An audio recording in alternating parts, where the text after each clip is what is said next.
Good morning. Sit down. कैसे हैं? तो आज का जो टॉपिक है वो हम लोगों को क्या पढ़ाना है? बल तथा दाब। ये 8वां चैप्टर है, ठीक है। इसमें हम लोग पढ़ाएंगे बल तथा दाब के बारे में।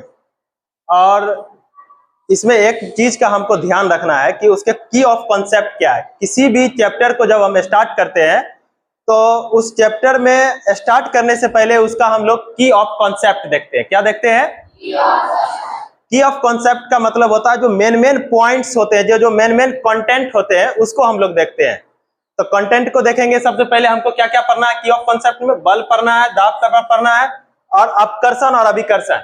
इस शब्द के बारे में जब हम पूरी तरीके से अवगत हो जाएंगे, इसके बारे में पूरी तरीके से हमको जानकारी हो जाएगी, तब हम लोग क्या करेंगे, जो बल तथा दाब के बारे में ऊपर का हिस्सा जो होता है, जो इंट्रोडक्शन होता है, उसको हम लोग समझ जाएंगे।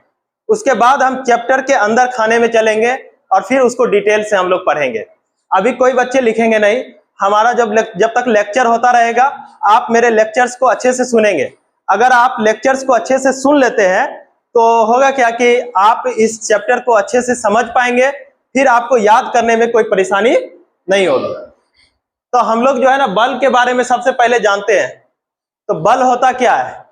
एक आम भाषा में हम लोग बल का पहले डिफिनेशन को देखते हैं कि किसी भी चीज को खींचने या धकेलने की प्रक्रिया बल कहलाती है।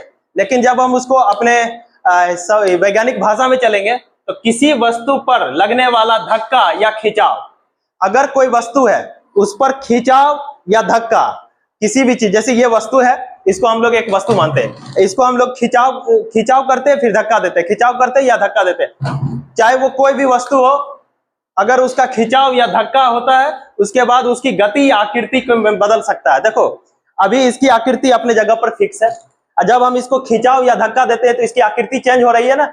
ये आकृति यहाँ पर बंद है, अब ये क्या हो रहा है, आगे की ओर बढ़ रहा है, तो आकृति चेंज हो रहा है।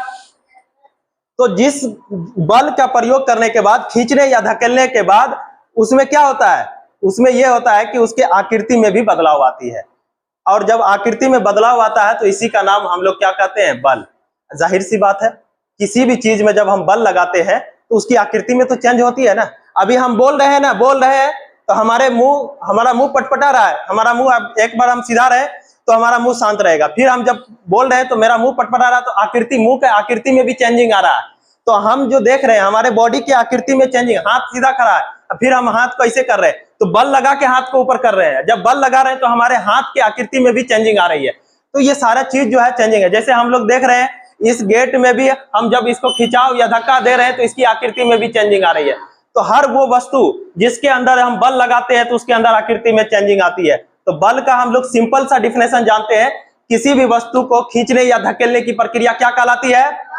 एक बार आप लोग बोलिए बल का डिफिनेशन, किसी भी वस्तु को खींचने या धकेलने की प्रक्रिया क्या कहलाती है? अब आप लोग बल का डिफिनेशन बताइए, बोलिए। किसी भी, इसमें कोई दिक्कत है? नहीं है ना? तो हम समझते हैं कि आपका डिफिनेशन यहीं पे याद हो गया। हम परिभाषा को यहीं पे याद कर सकते हैं, इसके अलावा इसमें कुछ भी नहीं है। परिभाषा जो है वो एक समझने की चीज है, अगर हम इस चीज को समझ जाते हैं तो हम यहीं पे याद हो जाता है हमें। अब हम लोग चलते हैं दाब के कॉन्सेप्ट को देखते हैं। उससे पहले हम लोग इसी का प्रकार पढ़ेंगे, अपकर्षण और अभिकर्षण, जो वैज्ञानिक भाषा है, जो विज्ञान में इस शब्द यूज किया जाता है। हमने आपको अपकर्षण और अभिकर्षण, अभिकर्षण का मतलब खींचना, अपकर्षण का मतलब धकेलना, अभिकर्षण का मतलब खींचना, अपकर्षण का मतलब धकेलना। तो हम लोग देखते हैं, अब यहाँ पर हम इसका सबसे अच्छा एग्जांपल इस गेट का ले सकते हैं।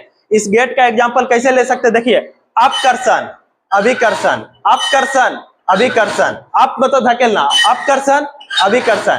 तो ये हमारा अपकर्षण, अभिकर्षण, अपकर्षण, अभिकर्षण। अपकर्षण का मतलब धकेलना, अपकर्षण का मतलब, और अभिकर्षण का मतलब खींचना। समझ में आ गया?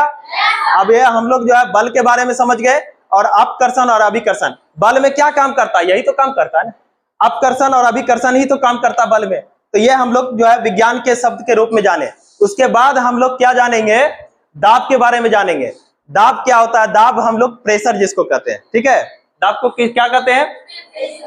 दाब किसी वस्तु की सतह पर प्रति इकाई क्षेत्रफल पर लगने वाला बल दाब कहलाता है। देखिए कोई वस्तु है और ये वस्तु है सपोज दैट, है ना, और इस वस्तु से हम लोग जिस जगह पर प्रेशर देते हैं यहाँ पर, तो ये इतना ही एरिया लेता है ना, कि जितना क्षेत्रफल लेगा उतना ही ऊपर से हम बल देते हैं। इस जगह पर जो जितना बल देंगे यही दाब कहलाएगा। समझ में आया? तो दाब क्या कहेंगे?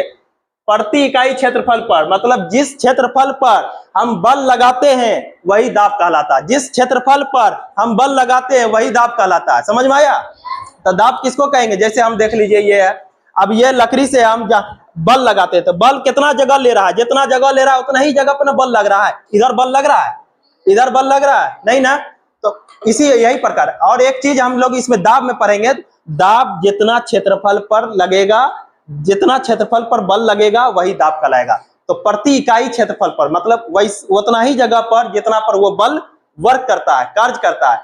तो दाब का क्षेत्रफल हमारा क्या हो जाएगा? बल बट्टा क्षेत्रफल। जितना फोर्स लगाएंगे और जितना जगह पर लगाएंगे, जितना फोर्स लगाएंगे जितना जगह पर लगाएंगे, जितना एरिया पर लगाएंगे, एरिया को क्या कहते हैं? क्षेत्रफल। तो जितना क्षेत्रफल पर बल लगाएंगे वही हमारा क्या कहलाएगा? दाब कहलाएगा। एक चीज इसमें याद रखने की बात है, दाब ये वस्तु की मोटाई जितना अधिक होगी, वस्तु की मोटाई जितना अधिक होगी या क्षेत्रफल जितना अधिक लेंगे दाब उतना कम होगा, क्षेत्रफल जितना कम लेंगे दाब उतना ज्यादा होगा। आप जैसे देख लीजिए, आप एक कलम लाइए,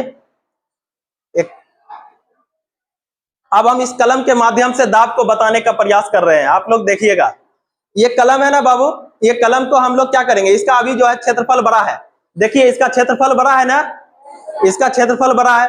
अब इसको क्या करेंगे? हम यहाँ पर हाथ दे रहे, देखिए ये क्षेत्रफल हम प्रेशर दे रहे हैं, लेकिन दाब ये बल जो है कम पड़ रहा है, दाब जो है कम पड़ रहा है ना, दाब उतना कम हो रहा है। लेकिन जब हम इसको खोल देंगे तो ये हल्का प्रेशर में भी ये हमारा जो है इसमें छिद्र कर देगा, होल कर देगा कि नहीं कर देगा?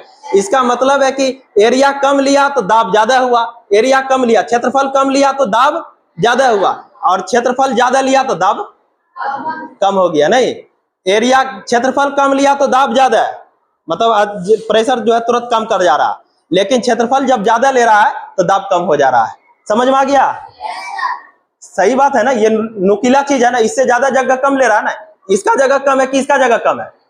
इसका जगह कम है, तो ये जल्दी अंदर चला जाएगा ना, अगर ये छिद्र में अगर जाएगा तो ये जल्दी चला जाएगा। तो इस तरीके से हम लोग जो है दाब के बारे में भी अच्छे से जानकारी हासिल कर लिए। तो दाब के जो है दो प्रकार को उसको अच्छे से जानकारी किए। अब हम लोग जो है अभिकर्षण, अपकर्षण और ये सब के बारे में जानकारी हासिल किए। इसमें हम लोग एक बार और जो है देख लेते हैं क्या क्या पढ़े।